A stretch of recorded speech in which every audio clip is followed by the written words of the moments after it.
कि आप किस तरीके से अपनी बेगम को काबू कर सकते हैं या अंडर प्रेशर रख सकते हैं, ना वो आपके सामने बोले बल्कि आपसे हर वक्त डरती रहे और घर में आपसे लड़ाई भी ना करे।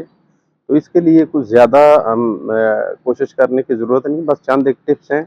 आप उन टिप्स के ऊपर जो है ना अमल करें और देखें कि आप अपनी बेगम को कैसे जो है ना काबू कर सकते हैं।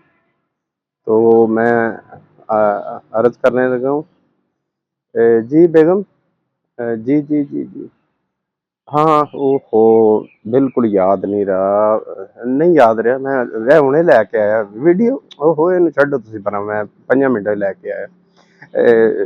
नाज़रीन, इस वक़्त जो है ना वो असल में ना मुझे दही याद नहीं रहा, तो बेगम ने ज़रा आँखें दिखाई हैं, तो मैं फ़ौरन पहले दही लेने जा रहा हूँ।